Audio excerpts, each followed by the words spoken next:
명태균 영장실질심사 여기에 대한 우리 김용남 전 의원의 의견 예측 일단 좀 들어보겠습니다.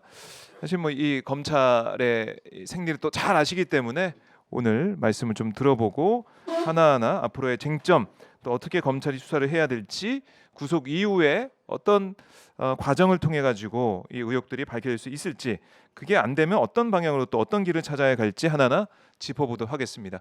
자, 김용남 전 개혁신당 의원 오셨습니다. 안녕하십니까? 네, 안녕하세요. 네, 반갑습니다. 자, 목요일 김용남 의원 이제 모시면은 목요일마다 무슨 일이 벌어진다 이런 얘기를 우리가 우스개로 해왔는데 그래도 여러 가지 이벤트가 오늘 또 있습니다. 네. 오후에 국회에서는 김건희 특검 통과가 될 걸로 뭐 예상되는 특검이 상정이 돼서 통과가 될 것 같고 또 명태균 구속 여부가 결정이 돼요. 구속기로에 오늘 이제 서 밤 있는데 늦게나 아니면 뭐 내일 그렇겠죠. 새벽쯤 나오겠죠. 네, 일단은 명태균 씨 구속 될까요, 안 될까요? 어떻게 좀 예측하십니까? 구속영장은 발부될 거로 보입니다. 그러세요? 예, 왜냐하면 네, 그 구속영장에 기재된 범죄 사실이 이제 크게 보면 두 부분이잖아요. 네, 김영선 전 의원과 명태균 사이에 있었던 동거래. 그 금액이 보니까 조금 줄었더라고요. 8천만 원이 좀 안 되는 7천 금액. 예, 몇백만 원 정도. 그거와 관련한 정치자금법 위반 부분 네. 그리고 지방선거 출마 희망자 두 사람으로부터 받은 합계 2억 4천만 원. 예. 근데 그 정도만 해도 정치자금법 위반 사안에서 큰 거거든요. 특히 그 공천과 관련해서 돈을 주고 받은 거는 네. 거의 예외 없이 구속이 됐던 것 같아요. 공천 관련된 네. 정치자금법 위반 혐의 또 돈을 줬다라고 얘기하는 진술도 지금 확보가 되어 있는 상황이고 또 명태균 씨는 가지고 있던 휴대전화를 뭐 버렸다 그러고 USB에 그러니까 버렸다 그러고 뭐 본인 스스로도 공개적으로 증거인멸을 하겠다, 뭐 했다, 뭐 이런 발언을 했기 때문에 네. 구속의 필요성은 뭐 법원에서 넉넉히 인정되지 않을까 싶습니다. 구속 가능성이 크다라고 예측을 해주셨고, 근데 구속영장 이제 보도된 거 보셨겠지만은 이게 좀 이빨이 빠졌다 그래야 되나요? 핵심이 빠졌죠. 핵심이 이게 이빨이 빠진 정도가 아니고 핵심은 빠졌죠. 빠져 있다. 그러니까 김영선 전 의원 공천 과정에서 어떤 일이 있었는지 이게 좀 안 들어있기 때문에 그렇죠. 이게 너무나 어설픈 그런 영장이 됐다는 생각도 들고. 그러니까 국민적 의혹의 핵심은 네.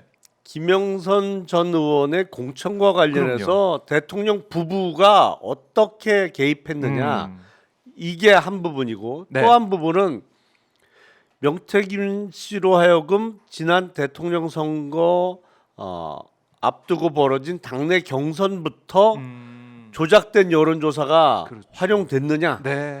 그게 어떻게 쓰였느냐, 예. 이게 보면 국민적 의혹의 핵심인데 네. 그거는 구속영장에 기재가 전혀 안 됐어요. 그러니까 이게 그러니까 뭡니까? 뭐 가능성을 보면 네. 두 가지를 생각해 볼 수 있죠. 네. 이제 혐의 입증, 뭐 구속영장 단계에서는 입증이라는 단어보다는 범죄 혐의의 소명이라는 단어를 씁니다만 네. 입증의 단계가 좀 낮다고 보는 거죠. 소명. 그러니까, 소명이 어느 정도 완료된 네. 쉬운 부분만 범죄 사실로 적시했기 때문에 아하. 아직 수사가 많이 남은 부분은 영장에 기재를 안 했다라는 가능성이 하나가 있는 거고 영장을 꼭 발부받기 위한 그렇죠. 소명되는 네. 부분만 썼다. 예. 그 가능성 또 하나는 그리고 뭡니까? 두 번째 가능성은 네. 국민이 알고 싶어하는 핵심은 수사 의지가 아예 없다. 그래서 구속영장 범죄 사실에 그게 포함되면 뺄 수가 없거든요. 그렇죠. 기소를 하든 불기소를 하든 판단을 해줘야 돼요. 그 부분에 대해서는. 근데 이거 기소 못할 부분이면 불기소장 쓰기도 또 어려워지잖아요. 그렇죠. 그러니까 아예 수사 의지가 없어서 이 부분은 안 집어넣었을 가능성. 근데 제가 보기엔 두 번째가 훨씬 그러니까 이게 왜 그러냐면 저희가 지난주에 윤 대통령 기자회견하는 현장도 보고 바로 분석을 해드렸었는데 이게 뭔가 시그널처럼 느껴지더라고요. 그렇죠. 기억이 안 난다. 뭐 이게 의견이었겠지. 뭐 이런 식으로 하면서 넘어가던데 명태균 씨도 대통령 부부에 대해서는 뭐 묻지 마라 이런 식의 태도를 보인 거 아니겠습니까? 검사 조사 받기 전과 받기 후에도 마찬가지고 윤석열 대통령하고 명태균 씨하고 거의 동일한 단어를 사용하기 시작했죠. 의견, 의견이 그렇죠. 맞아요. 의견은 줄 그렇네. 수 있는 거 아니냐, 뭐 예, 이런 예. 취지로. 뭐 국민의 한 사람으로서 예. 뭐 의견 준 거다. 뭐 얘기할 수 있는 게 아니냐 이런 취지. 그렇죠. 그게 또 정말 비슷하네요. 그럼 뭔가 시그널을 이렇게 주고 받고 있었다라고 볼 수 있을까요? 그러니까 오늘 밤에 이제 구속영장이 발부되면 네. 우리나라 구속 기간은 원칙적으로 열흘입니다.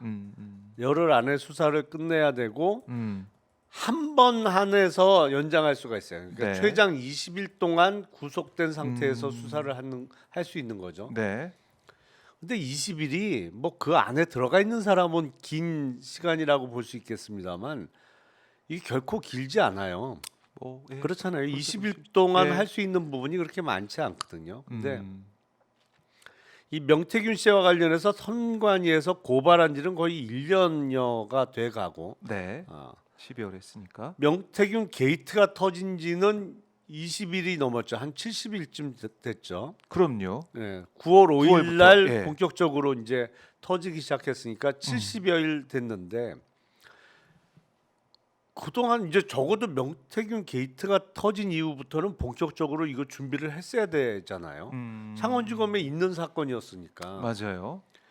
근데 70여일 동안 전혀 구속영장의 기재가 한 글자도 안 될 정도로 준비가 안 된 부분이라면, 그러니까 공천 관련 대통령 부부의 공천 개입과 네. 여론조사 조작 문제가 구속 기간 20일 안에 어느 정도의 수사 성과를 만들어낼 수 있겠느냐. 이제 그게 좀 의문이 드는 거죠. 이 20일 동안 구속한 다음에 20일 동안 영장에 기재가 안 됐던 그 내용을 네. 집중적으로 해서 20일 동안 윤 대통령 관련된 것들을 수사를 열심히 할 수 있겠느냐. 구속 기간 동안. 그러니까 제가 보기엔 아하. 대통령 부부에 대한 수사는 일단 두 사람을 상대로 조사를 그렇죠. 수사를 해야 되는데 그렇죠. 그게 되겠느냐?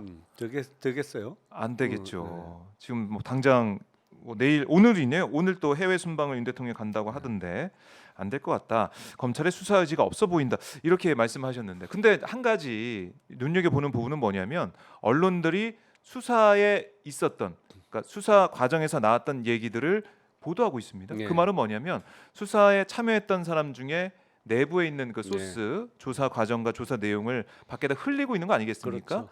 그럼 이걸 보면 아니 이거 좀 검찰에서 이거 제대로 수사하기 위해서 내용도 좀 흘리고 여론을 만든 게 아닐까라는 생각도 들어요. 이건 어떻게 봐야 됩니까? 그러니까 수사에 참여하고 있는 사람들이 다 똑같은 생각은 아닌 거죠. 그러니까 그 전에는 네. 그 수사에 걸림돌이 있으면 그걸 제거하기 위해서 이렇게 언론을 활용하는 경우가 있었거든요. 그렇죠. 근데 요새는 그게 크게 임팩트가 없는 것 같아요. 그래요? 그러니까 예를 들어서 이렇게 기자들에게 살짝 수사 내용을 흘리고 그게 보도가 되면서 거기까지는 무조건 가게 만드는 수사를 안 할 수 없게 만드는 상황을 네. 보게 되는 경우가 가끔 있었는데 이게 그 전엔 오히려 됐는데 요새는 잘 안 되는 것 같아요. 맞아요. 그러니까 도이치 사건 같은 경우도 그렇게까지 정말 차고 넘치는 그 정도로 보도가 이어지고 했었는데 결국 무혐의. 네.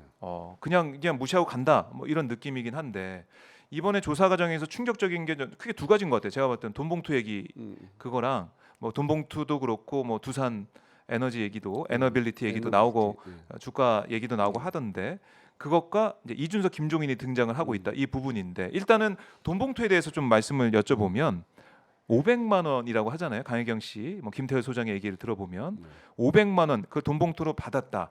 근데 그게 교통비였고 아이, 딸, 과자값, 뭐 옷값 이런 얘기를 하고 있단 말이죠. 이 돈의 성격을 좀 어떻게 봐야 될까요? 과자값 치고는 너무 많지 않나요?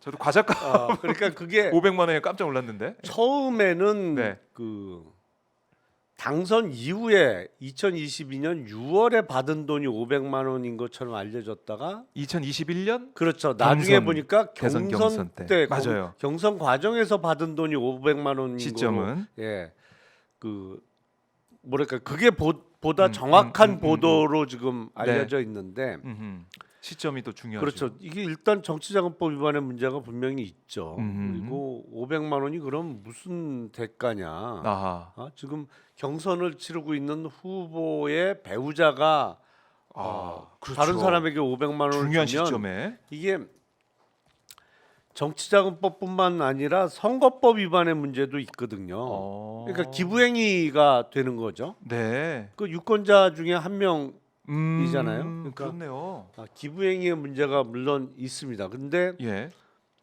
선거법 공소시효가 대부분 선거일로부터 6개월이면 예. 끝나는데 대통령은 안 끝나죠. 맞아요. 네, 대통령은 중재가 되죠. 불소추 특권이 있기 때문에 네. 대통령 임기가 시작되면서 공소시효 진행이 중단된다 이렇게 해석되기 때문에 네. 대통령 임기를 마치고 나서 자녀 공소시효가 진행되는 거로 해석이 되기 때문에 네. 그 공소시효가 아직 남아 있는데 대통령과 관련해서는 근데 영부인은 또 불소추 특권은 없단 말이에요. 그러니까 그렇네. 근데 대통령과 만약에 공모가 입증된다 그러면 대통령과 관련해서는 또 공소시효가 남아 있다고 볼 수도 있겠죠. 조금 법률적으로는 어려운 문제인데 문제는 네. 이게 윤석열 대통령의 기자회견에서의 변명과는 완전히 배치된단 말이죠. 그렇잖아요. 이게 이제 달래려고 그냥 한 거고 네. 뭐 몇 번 통화한 거고 뭐 이랬는데 아니 뭐 만나서 500만 원씩 주고 그러면 뭐 경선이나 선거 기간 중에 500만 원 준 사람 김건희 여사나 윤석열 대통령이 500만 원을 준 사람 몇 명이나 되겠어요. 그렇죠. 그러니까 이 500만 원 액수도 액수지만 이렇게 돈을 건넸다는 것은 정말 너무나 마음이 있다거나 고마운 마음 그리고 아니면은 정말 뭘 해줘서 그렇죠. 뭘 해줘가지고 이 정도는 내가 해줘야 돼 네. 이런 생각에 이미 엄청난 역할을 했거나 아니면 앞으로 엄청난 역할을 더 해줄 거를 기대하고 주는 액수잖아요. 500만 원은 작은 돈이 아니잖아요. 뭐 50도 아니고 김건희 여사가 5자를 상당히 좋아한다고는 하던데 그래서 그래요? 500만 원인가 뭐. 5천 그렇네요.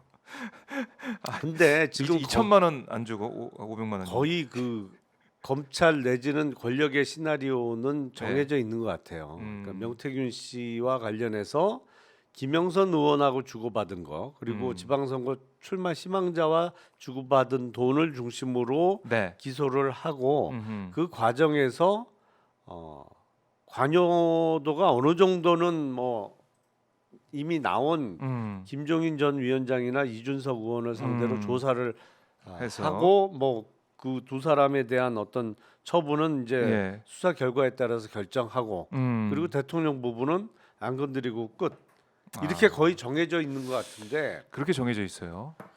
거의 그렇게 되지 않을까 싶어요. 근데 마음 먹은 대로 될까요? 근데 이게 500만 원 지금도 계속해서 언급해 주셨지만은 500만 원 받은 사람 나왔지 않습니까? 준 사람은 김건희 여사 아니에요. 네. 이건 또 조사 안 할 수가 없지 않습니까? 그냥 넘어갈 수가 있을까요? 이건 또 글쎄 이번엔 또 넘어갈까요? 어떤 이유로 넘어가려고 할지 잘 모르겠어요. 그러니까 조사를 안 하기는 힘들 것 같은데 그러니까 이렇게 나왔는데 힘든 500만 원. 일들이 벌어지더라고요. 저는 도이치모터스 저거 무혐의 어떻게 쓰냐 저거 도대체 그랬는데 맞아요. 진짜 하더라고요. 그래서 이것도 그냥 넘어가고 결국에는 이런 여러 가지 보도 뭐 KTX 특별 열차에서 만났다. 그리고 두산에너빌리티 이 얘기 주가 6천만 원 갈 거다라고 얘기까지 나오고 했는데 이런 것들이 보도가 되고 있음에도 불구하고 도이치처럼 싹 묶고 그러니까요. 그냥 갈 수밖에 없다. 갈 거다.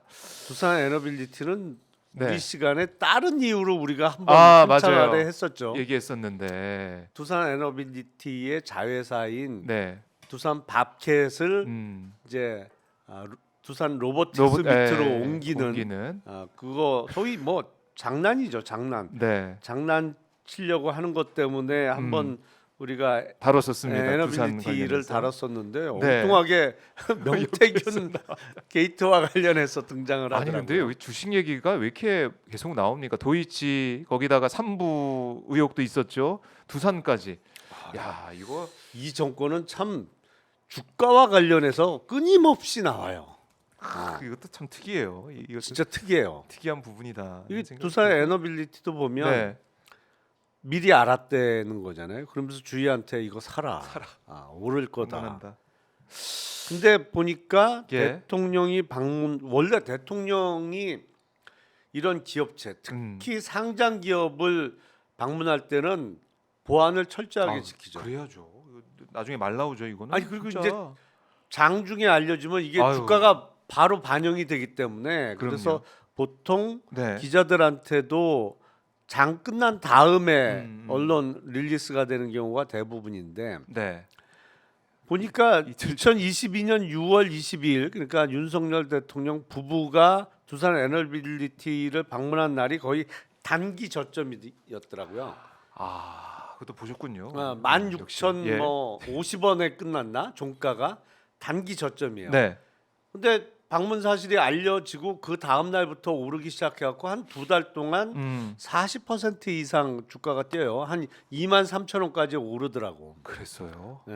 야. 그러니까 이거 명태균 산 씨가 산 사라 사람들은- 그러면 거의 한 50% 가까이 돈을 벌 수 있었어요. 근데 6, 7만 원 갈 거다. 이거는 명태균 씨가 보기에 네. 제가 보기에 뭐 주식 전문가는 아니에요.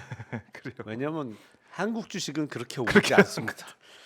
그렇게 오르도록 놔두지 않습니다. 네. 이른바 엔비디아- 오너 일가가 엔비디아가 아니에요. 예. 그래서 어쨌든 올랐다. 그거는 한 진짜 2달 동안 올랐어요. 야, 그 주변에 있는 사람 정말 샀다 그러면 산 사람들은 번 사람도 있었을 거고 그러니까 그 주변 사람만 샀을까 생각도 들고. 한 50% 정도 가까운 이익을 실현한 사람은 돈을 번 거고 명태균 씨 6, 말대로 7만 원 6, 7만 원 기다리고 갈 때까지 기다리고 잡고 있는 사람들은 뭐 지금도 깝깝한 상황인 거고.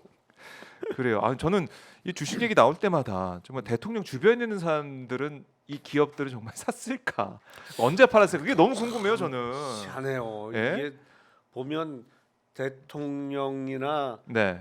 대통령 배우자가 움직이는 노선 따라서 주가가 이렇게 특정 종목이 항상 연계돼서 이렇게 움직이는 거 보면 네. 삼부토건은 더하죠. 그건 서너 배 올랐잖아요, 사실은. 그러니까요. 여기 해소가 되지 않는 상황에서 두산 얘기까지 나오고 있고.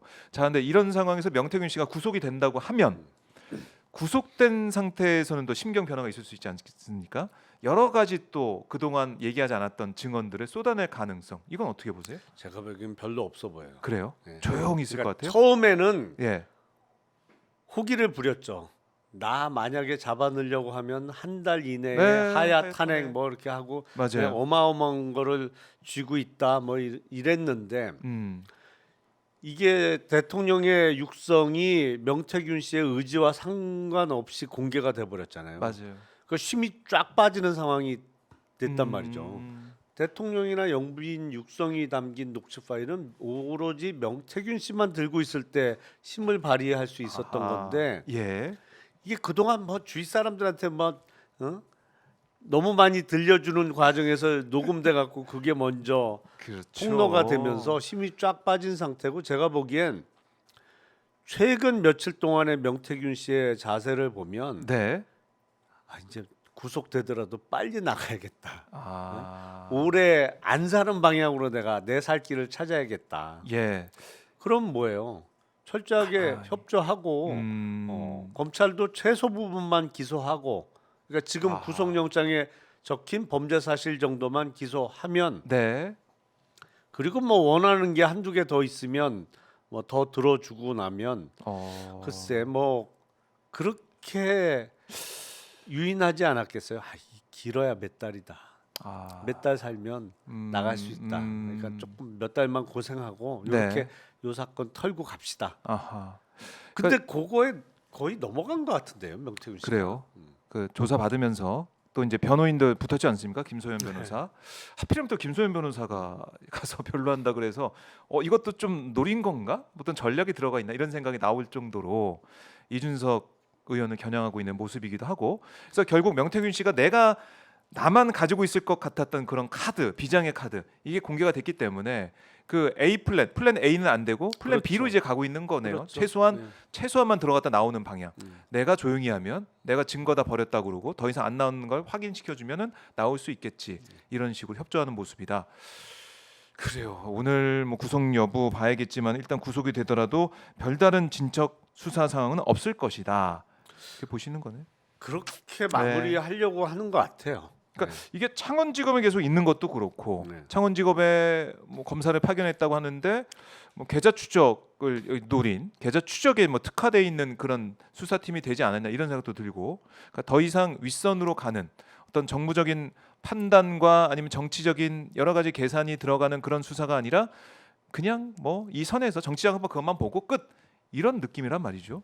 대통령까지 못 가는 상황으로 일단은 창원지검에 있는 것 자체 검사들이 플러스 된 것도 창원지검에서 그 사안만 보고 끝내려는 그 전략 보이는 아니 거 대통령이 수사 가이드라인을 줬잖아요. 아니겠습니까? 기자회견하면서 공천 개입 절대 안 했다. 뭐 그러면서 나중에 톡까지 달았잖아. 뭐라고요? 뭐 의견 뭐.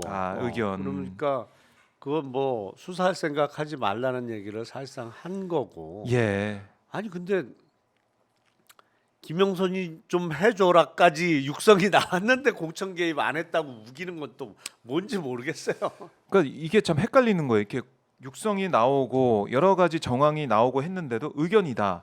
그러면은 전 세계는 아니더라도 한국에 있는 공천 개입 관련해서 이렇게 처벌받는 사람들 입장에서는 나도 의견 냈는데 왜 나는 처벌받지? 다 억울한 거죠. 다 억울하죠. 아니 해줘라까지 나왔는데 김영선이 해줘. 공천 개입이 아니라고 하면 이거 어떻게 해야 되나? 공천 개입 앞으로 뭐 기소당할 사람이 없는 거죠. 없는 거죠. 그런 기준에 의하면. 그럼 제일 억울한 사람은 정말 최순실 아닙니까? 이 상황에서 그렇죠. 이게 좀 문서 좀 봐주고 연설문 좀 최순실 봐주고 씨하고 했는데 의견 준 건데. 박근혜 전 대통령이 억울하겠죠. 나는 누구 좀 해줘라도 아니고 공관위 구성을 좀 어떻게 하고 룰 어떻게 하고 그거 얘기한 건데 그 공천 개입으로 몇 년 더 받았으니까. 예, 이거 박근혜 기자회견도 좀 있어야 되는 거 아닙니까? 이거 이렇게 되면 입장을 좀 내야 되는 거 아니에요? 아니 어떻게 이럴 수가 있습니까? 억울하면 좀 호소해야 되고 신문고 좀 울리고 해야 될 것 같은데 모르겠습니다. 그러니까 딴 사람은 몰라도 네. 윤석열 전 검사는 그렇게 얘기하면 안 되는 거죠. 그러게요. 본인이 한 게 있는데 본인이 한 게 있는데 그거는 남이 한 거는 속된 표현으로 똘똘 말아서 뭐 이것도 공천 개입이고 뭐 이것도 관여고 뭐 다 해갖고는 그렇게 해놓고는 네. 자기는 해줘라까지 나왔는데 그거는 공천 개입 아니고 단순 의견 제시다 그러면 그렇게 말하면 안 되는 거죠. 그러게요. 그래서 이제 기자회견 이후에 그 후폭풍이 아직까지 있는 것이고, 자, 근데 이 얘기를 좀 여쭤봐야 될 것 같아요. 어쨌든 뭐 당 얘기일 수도 있는데 이준석 의원 얘기가 계속 나오고 있단 말이죠. 김소연 변호사는 이제 악의 축이다라는 얘기까지 하면서 5월 9일 그러니까 김영선이 좀 해줘라 그 얘기가 나왔던 그날 그에 앞서서 그날 새벽에 같은 날 새벽에 이준석이 메시지 보냈다는 거 아닙니까? 이거 아니 경선이라던데 경선한다던데 이렇게 보내가지고 명태균이 놀라서 윤석열 대통령이 전화도 하고 결국 김영선이 좀 해줘라 그 얘기를 듣고 안심이 돼서 아유 고맙습니다 막 이렇게 나온 거 아니겠습니까? 다 연결이 돼요. 그래서 결국 이준석 의원이 이 상황에 되면 어떻게 보면은 자유롭지 못한 상황으로 갈 수 있는 것 같은데 어떻게 보십니까? 그렇게 명태균 씨한테 경선을 한다던데라고 알려줬으면 대단히 부적절하죠. 부적절하고 부적절하다. 어떤 면에서는 윤석열 대통령의 공천 개입을 뭐랄까요 유도했다고 볼 수도 있겠죠. 윤석열의 공천 개입을 유도한 윤석열 대통령의 공천 개입을 유도한 상황이다. 그러니까 그거는 그러니까 당 대표가 당직자도 아니고 뭐 아무것도 아닌 사람이잖아요. 사실 명태균 씨는 그냥 김영선 당시 후보를 돕는 선거 컨설턴트 좋게 얘기하면. 근데 그 사람한테 지금 당 공천과 관련해서 돌아가는 사정을 그렇게 은밀하게 알려준다? 그건 잘못된 거는 분명하죠. 잘못된 행동이라고 저는 생각해요. 그로 인해서 오히려 명태균 씨한테 안 알려줬으면 공관위에서 뭐 경선을 결정을 확 해버려서 발표를 한다든지 이렇게 돌이킬 수 없는 사정이 만들어질 수 있었는데 네. 미리 알려줘서 명태균 씨가 막 새벽 아침부터 아침 이른 시간부터 영부인이나 대통령한테 전화하게 해서 외압을 행사하게 상황을 만들었다면 잘못한 거죠, 그거는. 네. 근데 잘못했다. 그 뭐 잘못한 부분은 이제 앞으로 더 어떤 이제 판단이 네. 그 내려질지 봐야 될 거고. 그래요. 뭐 예. 일단은 이준석 의원이 어떤 입장을 또 내놨는지 좀 전해드리면 지금 미국 가서 아직 오늘 귀국을 안 해서 귀국을 했습니다. 예.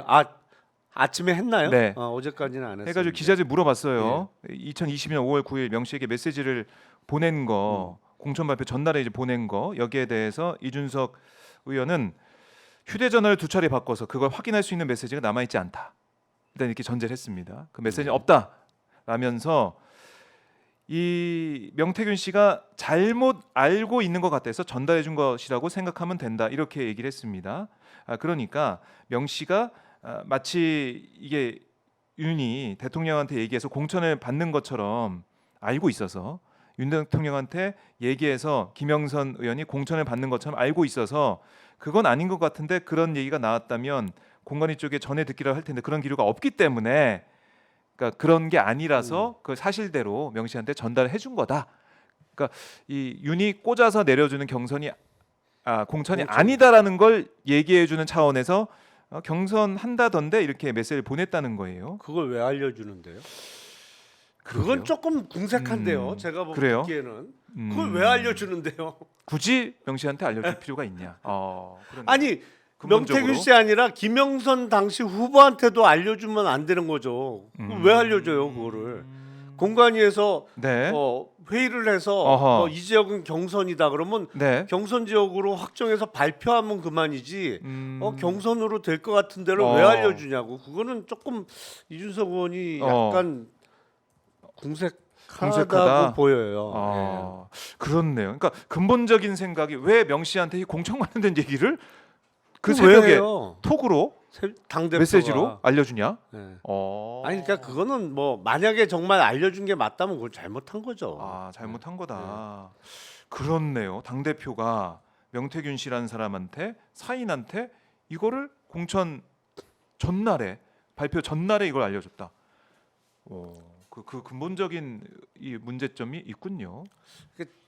제가 보기엔 그래요. 네. 이게 김소연 변호사는 뭐 이준석 의원을 악의 축이라고 그랬는데 제가 네. 보기엔 저 지역에 있는 선거 브로커라고 볼 수 있는 창원을 중심으로 경남 지역에서 조금 알려져 있던 선거 브로커 같은 사람을 네. 전국구 인물로 키워준 사람은 제가 보기엔 김종인 위원장입니다. 근데 김종인 위원장하고 이준석 의원이 워낙 특수 관계다 보니 뭐 이른바 김종인 사단이라고 불러도 그렇죠. 손색이 예, 없을 예. 정도의 특수 관계다 보니까 그렇게 인연이 맺어진 거 아닌가 싶어요. 그러니까 뭐 사진도 보면은 뭐 홍매화부터 막 그 전부터 친하게 지낸 사진이 나왔고 홍매화 사진도 나왔고 이런 걸 보면은 이준석, 명태균 뗄래야 뗄 수 없는 사이처럼 보여지기 때문에 친하게 지냈던 네. 거는 맞는 것 같아요. 근데 그게 친소 관계를 넘어서 가지고 이렇게 공천 얘기까지 미리 알려주는 상황. 이거 큰 문제가 있다는 것이고 이게 또 어떻게 보면 이게 연결이 되는 거 아니겠습니까? 결국 그래서 명 씨가 윤 대통령한테 전화를 했고 당선인 신분인 사람들 전화해서 김영수 좀 해줘라 했는데 말이 당이 말이 많네 뭐 이렇게까지 얘기가 나오는 녹취가 된 거 아니겠습니까? 그러니까 제가 보기에 이준석 의원의 당시 행동은 대단히 부적절하고 잘못된 행동이에요. 네. 근데 거기서 끝나면 안 된단 말이죠.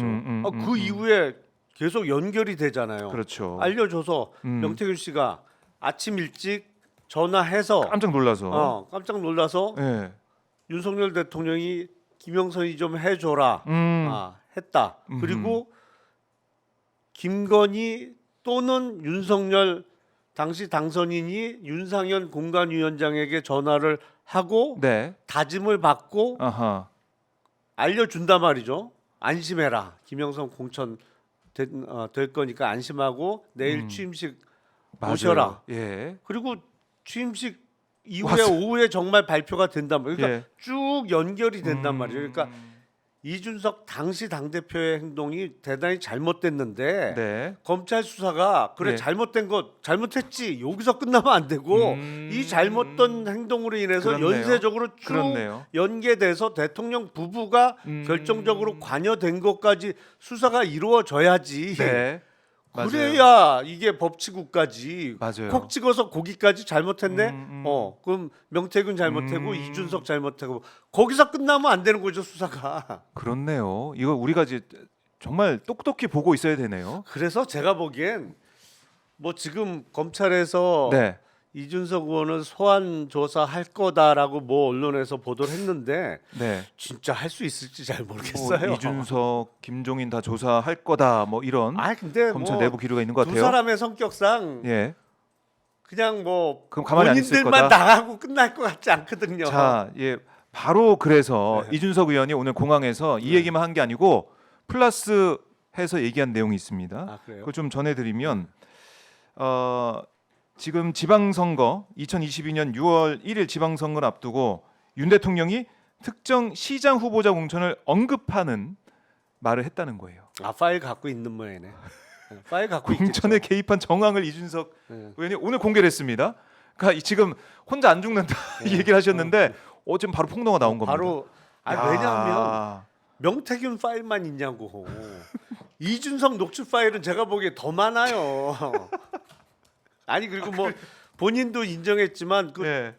자동 녹음 기능이 돼 있고 그게 구글 드라이버에 자동적으로 그렇죠. 저장이 예. 된다는 거잖아요. 바로 올라갑니다. 안 없어집니다. 그 핸드폰 밖에도 안 명태균 없어집니다. 파일을 걱정할 때가 아닐 거려 지금. 아, 근데 제가 보기엔 네네. 이준석 의원이 예.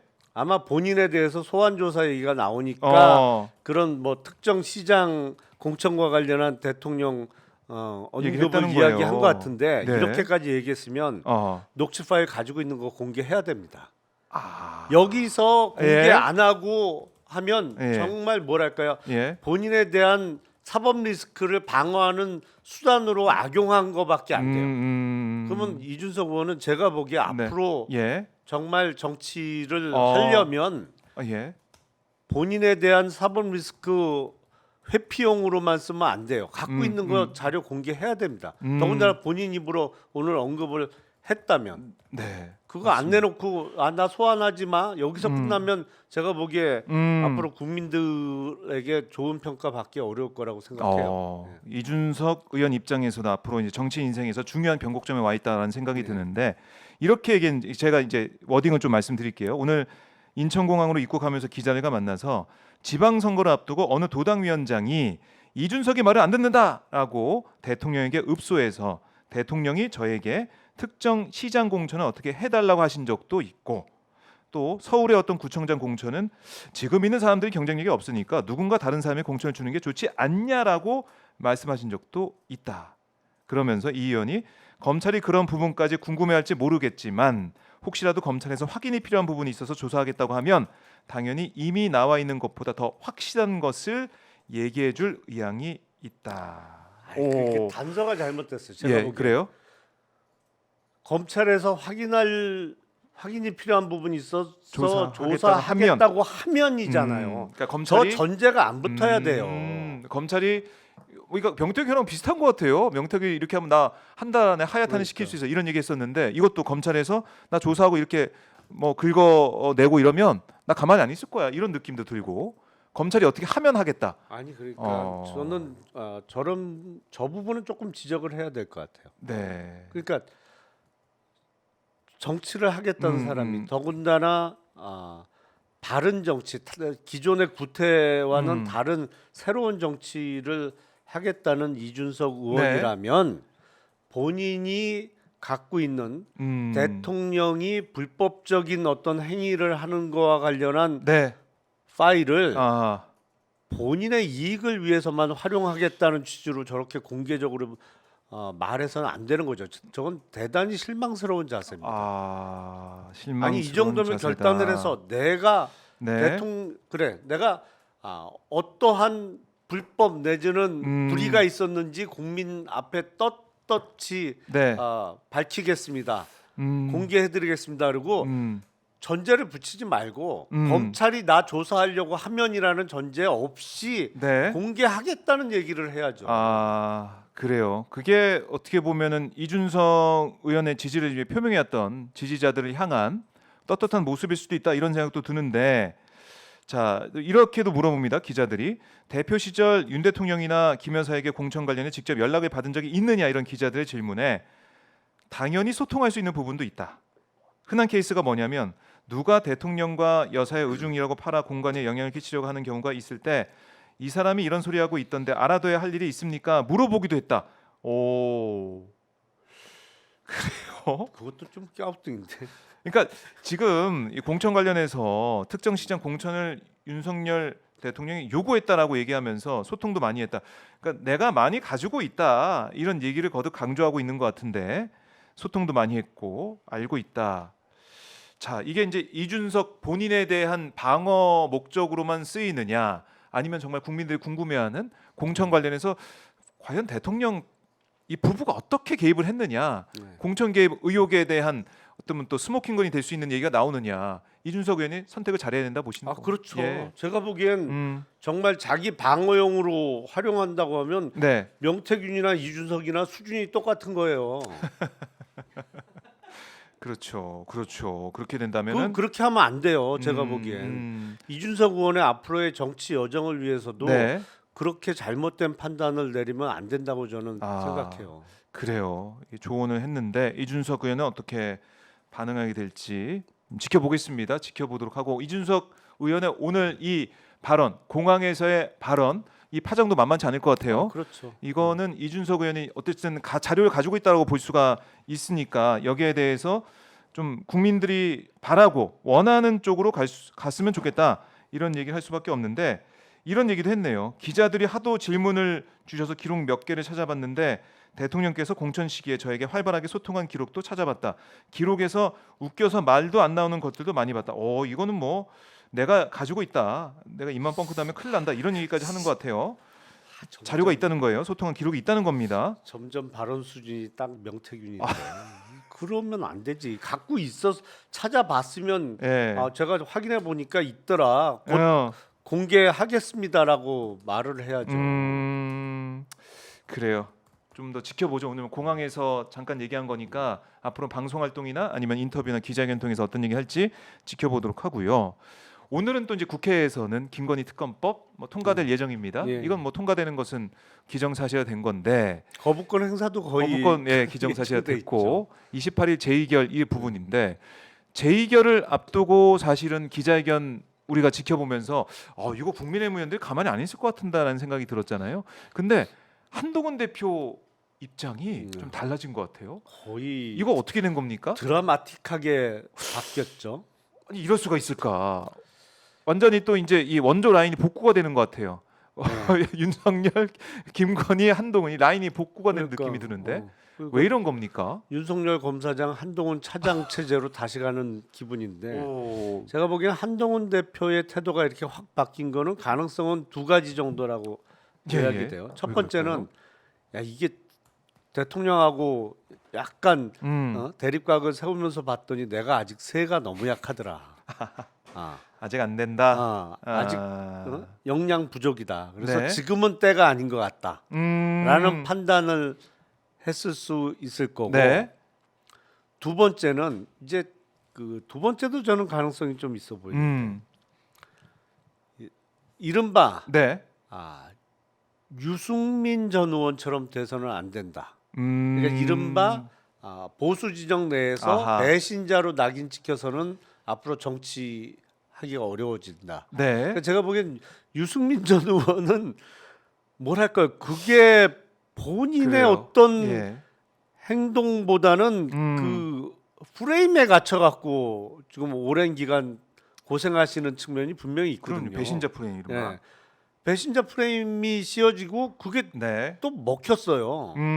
이른바 보수 진영에서는. 네. 그러니까 이 국힘 내부에서 참 정치하기가 어려운 상황이 계속 이어지고 있는데 네. 언젠간 저는 깨질 수 있다라고 생각합니다만 한동훈 대표 입장에서는 제2의 유승민 뭐 이런 리스크에 대해서 좀 생각하기 시작한 거 아니냐. 그러니까 누군가 더 나가면 안 조언했을 수 된다. 있죠. 그러니까 여기서 한 발짝 더 나가면 너 프레임에 갇힌다. 배신자 프레임에.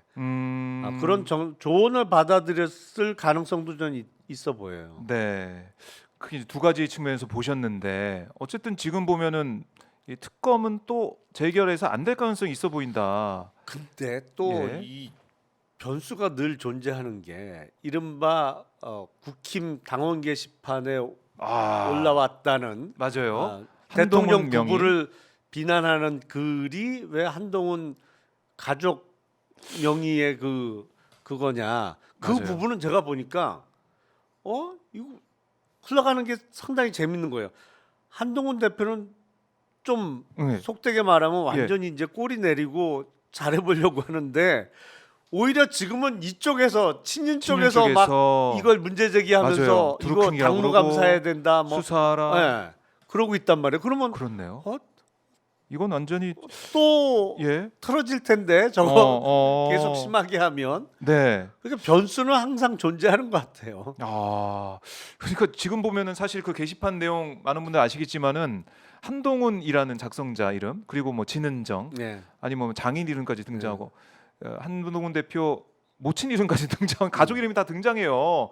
그러면서 윤석열 대통령을 비난하고 김건희 여사를 비난하고 뭐 이런 언론 보도나 아니면 게시물을 쭉 정말 이 폭탄 던지듯이 막 쭉 적어놨단 말이죠.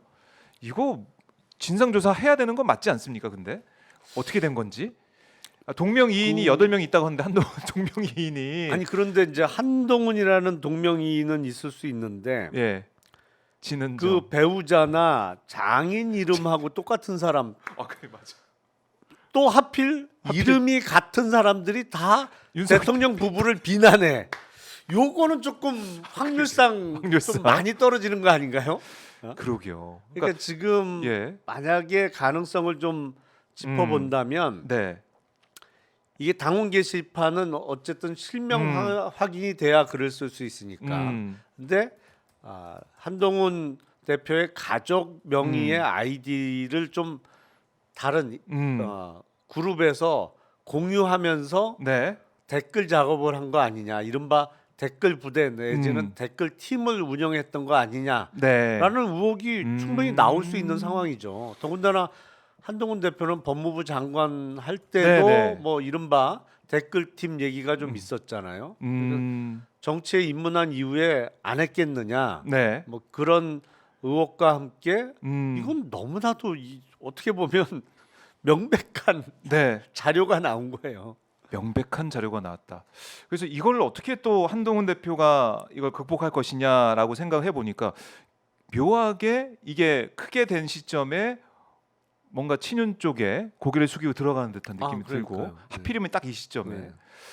그 뭐가 먼저인지는 잘 모르겠어요. 네, 뭔지 뭐 헷갈릴 부분도 있겠지만 어쨌든 이 시점에 지금 한동훈 대표가 고개를 숙이고 마치 특감이면 다 되는 것처럼 국민 눈높이는 온데간데 없이 특감으로 그냥 밀고 나가는 그런 상황이 되다 보니까 김건희 특검이 또 어떻게 될까?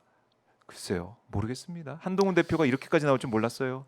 그러니까 네. 만약에 이제 지금 논의하고 있는 이른바 댓글과 관련해서 시나리오를 짜자면 한동훈 대표가 약점이 잡혀서 완전히 태도가 바뀌었다. 그런 시나리오도 있죠.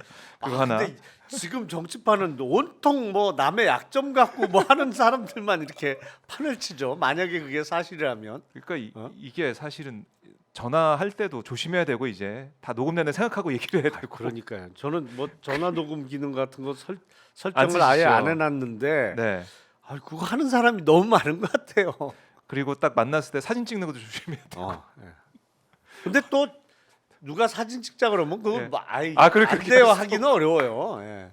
참 어려운 과정인데 한동훈 대표. 근데 지금도 지금 당사 앞에서 계속해서 이른바 이제 보수 진영에서 한동훈 대표를 싫어하는 사람들이 계속 시인을 하더라고요. 그래서 살모사 한동훈 이런 얘기. 더 나가서 탈모사 한동훈까지 나왔어. 좀 너무한다 저는 좀 개인적으로. 아무리 그래도 그렇지. 그런 얘기까지 써서 비난하는 건 좀 너무 나은 거 아니냐. 인신 공격성에 그런 좀 자제해야 되는 생각도 들더라고요. 그러니까 한동훈 대표도 팬클럽이 있잖아요. 있죠. 예, 위드 훈인가 뭐 그런 게 있잖아요. 있습니다. 그러니까 예. 거기에 열렬 팬클럽 중에 일부가 근데 그것도 사실은 그 아이디를 알려주고 공유해 주기 전에는 할 수 없는 작업인데 그렇잖아요. 그렇죠. 한동훈 대표 본인 아이디와 가족들의 아이디를 누가 아이디하고 비번을 알려줘야 그 사람들이 네. 로그인해 갖고 그 명의로 댓글을 달 수 있는 거잖아요. 네. 그러니까 이렇게 하나 저렇게 하나 좀 문제는 되겠는데요. 그래요. 이래 저래 되나 한동훈 대표 입장에서는 정치적으로 좀 타격을 입을 수 있는 상황으로 가는 것 같아요. 근데 저는- 정말로 네. 그게 약점이 잡혔다고 하면 음, 저는 끌려다니면 오히려 정치적으로 죽는다고 생각해요. 그래요. 한 번은 끊어내야지. 매를 아. 맞더라도. 아, 뭐 이렇게 이제 잘못된 행동이 있었는데 이렇게 네. 활용될 줄은 모르고 아. 그냥 응원 댓글이나 뭐 이런 거 정도 달 줄 알고 네. 공유하게 됐습니다라고 먼저 공개를 하고 한번 딱 끊어내고 뭘 해야지. 만약에 그 댓글팀을 운영한 게 맞다면 거기서 댓글을 다는 어떤 경제적 대가가 오고 갔다 그러면 또 그거는 별개 문제죠. 그거는 진짜 법률적인 문제가 생길 수밖에 없죠. 그러게요. 한동훈 대표도 참 여러 가지로 기로에 서 있다라는 거 짚어드리겠습니다. 근데 뭐 특검은 어떻게 될 것 같아요? 재결까지 좀 더 남아 있지만 현 시점에서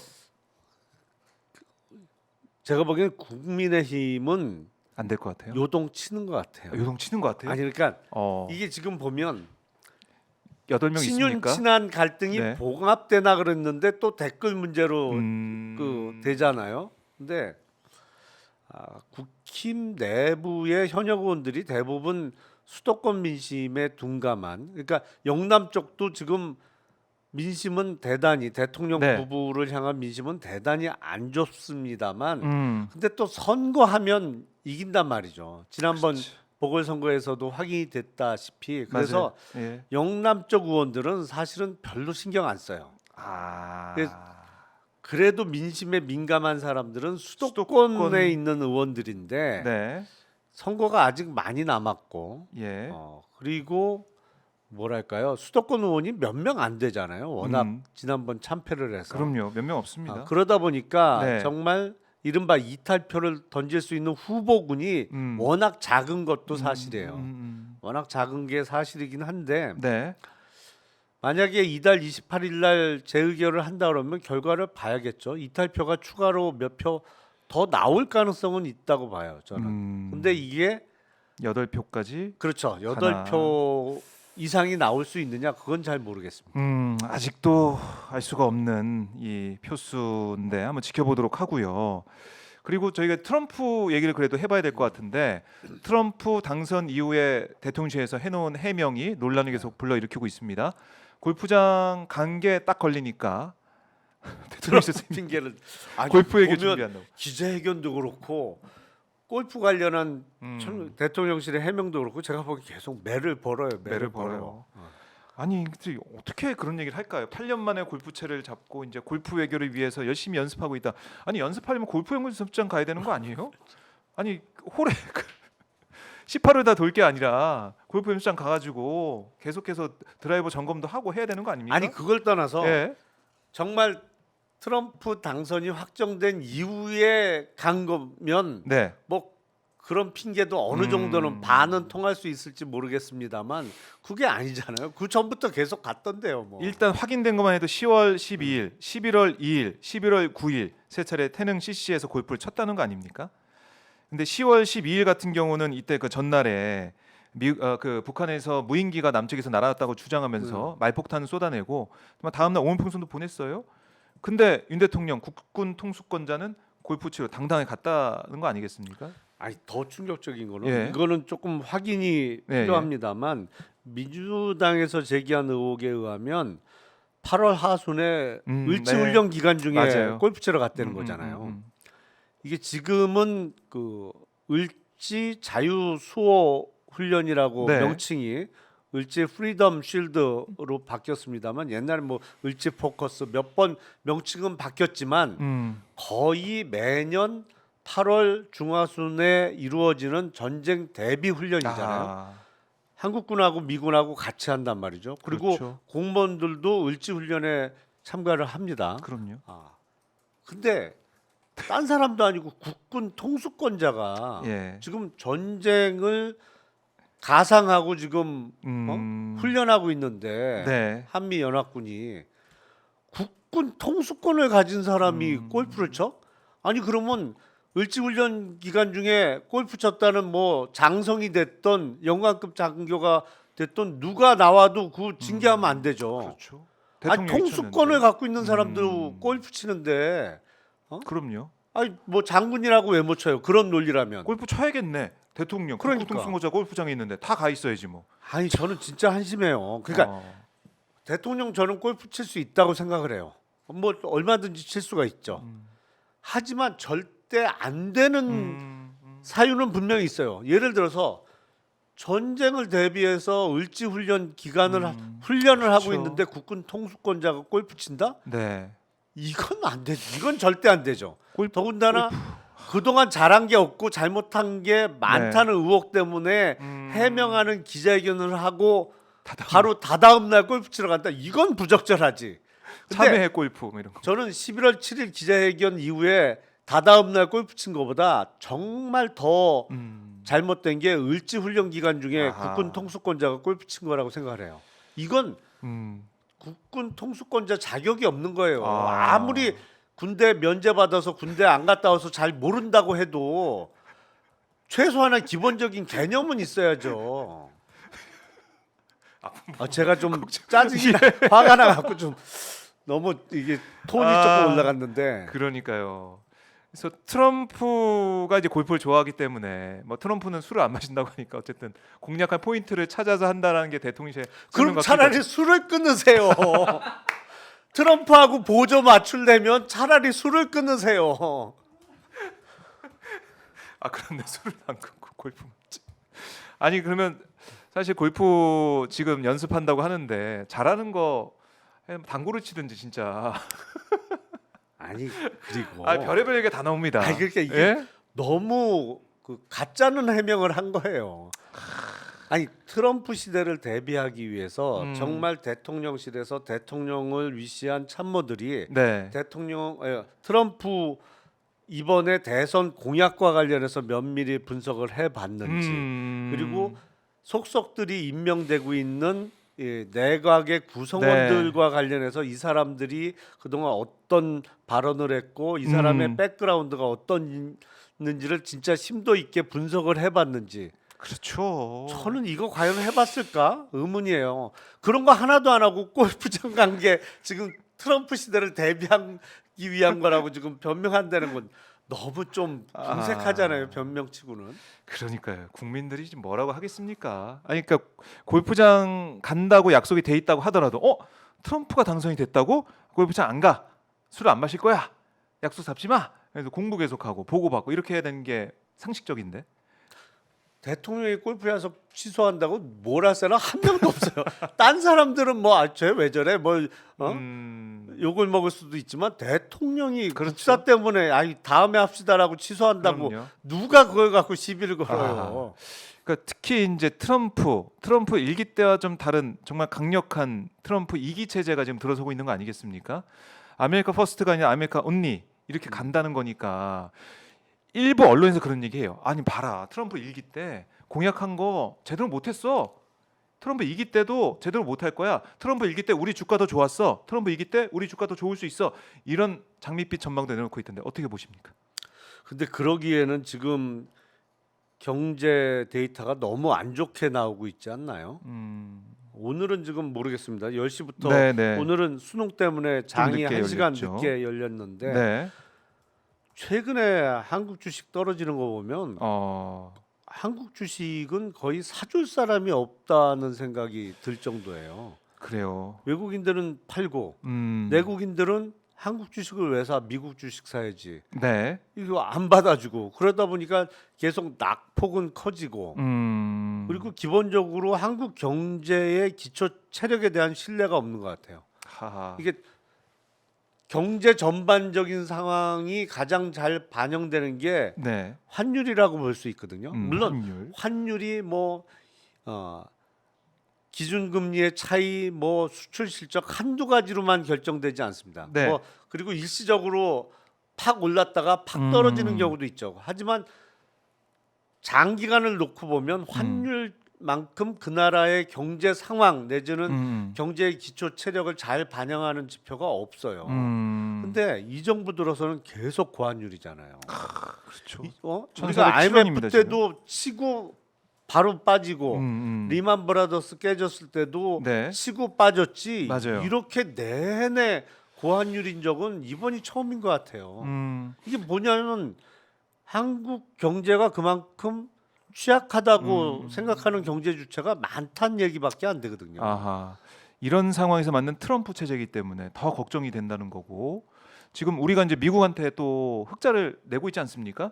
그럴 때 일본 아베한테 했던 걸 돌이켜 보면 일본이 미국한테 흑자 내니까 완전히 죽여놨거든요. 일본을. 우리도 그렇게 될까봐. 근데 이게 지금 또 흑자 내고 있는 게 거기 공장 지어서 우리 자재가 들어가고 이러기 때문에 그게 또 흑자로 잡힌다, 플러스로 잡힌다, 이렇게도 분석이 되던데, 그러니까 제대로 흑자 내는 것도 아니잖아요. 그렇게 보면. 근데 그렇죠.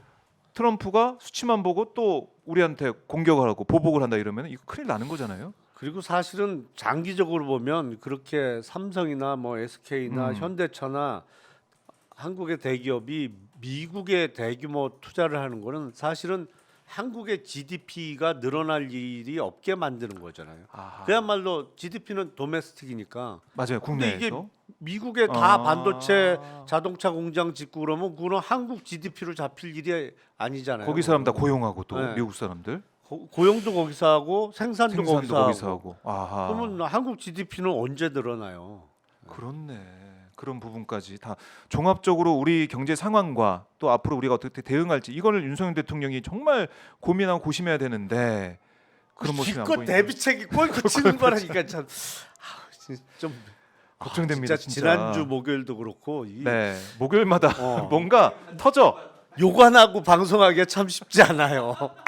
지난주 목요일도 진짜 욕 그러니까 나오는 거 꾹 참고 방송하다가 나가면서 욕을 하시더라고요. 마이크에 안 들어오게 이렇게 예. 하시고 가셨는데 지금 이 상황도 정말 화가 날 수밖에 없는 그런 상황, 욕이 나오는 그런 상황으로 가고 있다라는 거.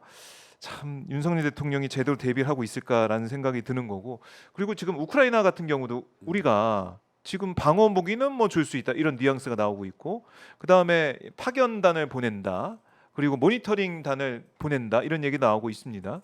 그러니까 이게 트럼프 시대와 맞지 않는 엇박자를 내고 있는 거 그렇죠. 아니겠습니까? 우리 그렇죠. 정부가. 네. 이것도 걱정이에요. 나중에 밑보일까봐. 누가 그 트럼프한테. 말씀을 하셨던데 네. 공격용 무기와 방어용 무기를 도대체 어떻게 구별하냐? 방어용 무기. 그것도 방어용 무기가 정해져 있냐? 음, 아니 그리고 그것도 네. 11월 7일 기자회견에서의 그 발언은 정말 국제 정세하고는 동떨어진 아하. 발언이잖아요. 예. 트럼프 당선이 확정이 이미 됐는데 지금 우크라이나 관련해서 무기 지원을 언급을 하니까 아하. 진짜 아무것도 모르네. 이런 얘기가 나올 수밖에 없는 거고. 네. 그런 거죠. 지금 보면 트럼프 대통령이 속속들이 임명하고 있는 그게 국방부 장관, 지명자, 뭐 국토안보부 지명자 이렇게 면면을 보면 일기보다 더 센 거 아니야? 이런 생각이 좀 들어요. 그래서 철저한 대비가 필요한데 정말 대비를 하고 있는지 잘 모르겠습니다. 네, 걱정입니다. 기자회견 그걸 보고 난 다음에 또 골프를 이틀 뒤에 쳤다고 하는 그런 얘기, 트럼프 시대에 대비하기 위한 골프 얘기를 준비한다는 이 얘기 들으면서 국민들은 이제는 안 되겠다 이런 판단은 정말 내리고 계실 것 같아요. 아니 근데 보면 네. 참 김건희라는 여성이 네, 딴 거는 저는 아주 뭐 평가할 부분이 없는데 네, 사람 보는 눈 사람 보는 이거 눈. 하나는 있는 거. 그래요. 거기 뭐 잘- 했잖아요, 막 네, 네, 잘 골라. 아무것도 할 줄 모르고 뭐. 그래서 내가 이제 쥐락펴락 할 수 있는 사람을 골라서 이제 권력의 정점까지 와 있는 그런 상황이고, V0, V1 누가 V0냐 V1이냐 얘기가 다 이제 무색해진 거 아니겠습니까? 윤 대통령은 이제 G로 뭐 다 확인을 해줬죠. V도 아니고 G로 이제 됐기 때문에 다 확인이 된 상황. 국민들에서 더 이제 분노를 하고 있고 김건희 특검법이 뭐 통과가 될지 재의결이 될지는 모르겠지만 이거 또 다시 부결이 된다면은 민주당에서 또 이제 또 발의한다고 하더라고요. 아니 대통령의 친인척과 관련한 혐의에 대해서 이렇게 끝까지 거부권을 행사한 적이 없고 일단 기본적으로 대통령과 가까운 가족의 문제일수록 네, 특검을 조건 없이 받았잖아요. 맞아요. 역대 정권에서 자기 배우자와 관련해서 거부권을 행사한 적도 없고 네, 뭐 그게 아들이 됐던 친형이 됐던 다 특검을 받고 검찰 수사를 용인했던 건데 네, 이 끊임없는 도돌의 표를 언젠간 끊어야 될 텐데 제가 보기엔 아마 도이치모터스 주가 조작 사건은 이 임기 내에 공소시효를 넘길 수 있을 거라고 생각하는 것 같아요. 그러니까 이게 그래서- 공범들에 대해서 대법원 확정만 되면 다시 시효가 진행될 테니까 지금 한 1년 2개월 남은 시효 버티자? 도과시킬 수 있다라고 생각하는 것 같은데 네. 나머지는 어떡할 거예요, 그러면? 나머지 제가 보기엔 늘 얘기하지만 네, 그래도 남편이 대통령으로 있을 때 수사 받는 게 덜 세게 맞는 거예요. 아니 이걸 언제까지 미룰 수 있을 거예요. 그렇네요. 아니 정권은 유한한데 네, 임기를 다 채워도 1년 6개월 이후에는 전직 대통령이란 말이죠. 그렇죠. 다 1년 채운 늘. 다 채운다고 하면 근데 지금 받고 있는 혐의가 네. 2년 6개월 지나면 공소시효가 다 도과가 된다든지 뭐 다 해결이 되는 사건이에요? 아니잖아요. 한 번은 털고 가야 돼요. 언제가 됐든. 네, 근데 제가 보기엔 그 전에도 말씀드렸습니다만 그나마 제일 약하게 얻어맞는 게 남편이 대통령으로 있을 때 검찰 수사 받고 검찰에서 기소 받는 거다. 그렇네. 그 다음 두 번째로 세게 맞는 게 네, 대통령 임기 중에 특검 받는 거고 제일 세게 맞는 게 임기 끝나고 특검 받는 거다. 그때는 뭐 임기 끝나면 특검 수사나 검찰 수사나 저는 별로 다름이 없을 거라고 생각합니다. 그렇죠. 정권 바뀌고 난 다음에는 네. 열심히 할 거예요. 검찰도 그때 열심히 가서는 했겠죠. 그때 가서는 열심히 할 거니까. 인사권자가 달라지는데. 네. 아하. 제가 그러네요. 보기엔 현명하게 아니, 처신해야 진짜 이게 현명한 대처 같은데 이걸 좀 이 부분 또 딱 잘라가지고 용산에 또 보여드려야 될 것 같아요. 이게 맞다. 이걸 좀 들어라. 이렇게 또 조언. 정말 이 얘기를 좀 들어야 된다. 큰일 난다 잘못하면. 네.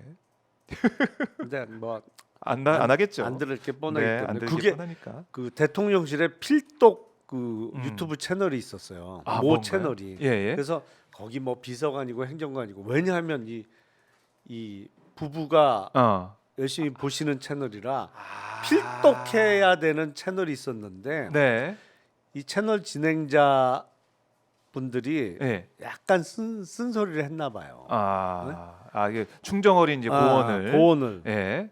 어마어마하게 화를 내고 그 다음부터 안 본대요. 그래요. 그리고 완전히 멀어졌어요. 그러면서 이제 그 대통령실의 비서관과 행정관들도 더 이상 안 봐도 되는 채널이 그렇네. 그러니까 어떤 채널이든 비판하고 쓴소리하는 건 못 참는군요. 아예 보지. 예. 알겠습니다. 그 채널 저희는 쓴소리를 계속 하겠습니다. 저희는 볼 때까지. 볼 때까지 꼭 봐야 되는 채널로 꼭 가보도록 하겠습니다. 쓴소리를 계속해서 하겠습니다. 오늘도 의원님 고생 많으셨고요. 자, 오늘도 정말 이 욕이 나오는 걸 참으면서 방송하는 모습 제가 옆에서 지켜봤는데 나가시면서 하셔도 되겠습니다. 말씀 잘 듣고 다음 주에 뵙겠습니다. 예, 고맙습니다. 고맙습니다. 김용남 전 의원 보내드리겠습니다.